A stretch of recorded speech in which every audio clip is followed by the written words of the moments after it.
Imagine a time before Spotify, before podcasts, before even television. A time when a crackle and a voice coming through a wooden box was pure magic.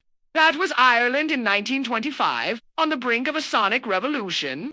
It all started in November of that year at the Wireless Exhibition in Dublin's Mansion House. The Minister for Posts and Telegraphs, J.J. Walsh, urged everyone to support this newfangled thing called radio. He asked for patience, saying any kind of Irish station is better than no station at all.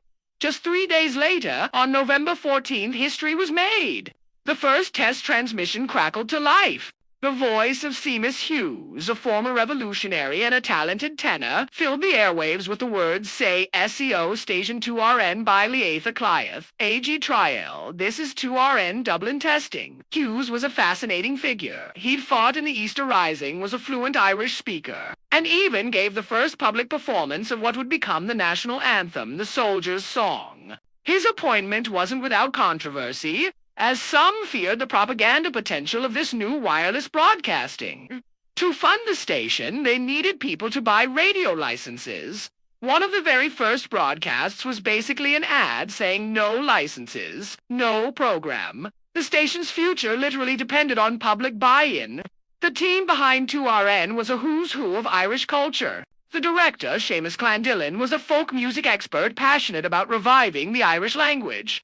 His wife, McGredney Anagain, sang so often she was nicknamed McGredney On-Again, and the musical director, Vincent O'Brien, had taught both the famous tenor John McCormack and the legendary writer James Joyce. Of course not everyone was a fan.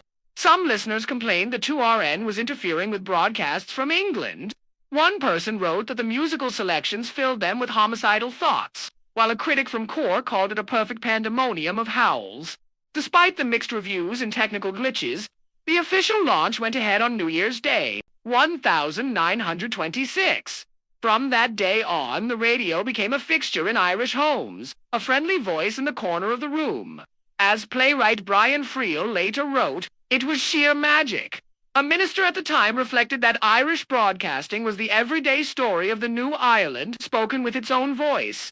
Almost a century later, that voice, though it's changed and evolved, continues to tell our story. Thanks for watching, and don't forget to subscribe for more journeys into history.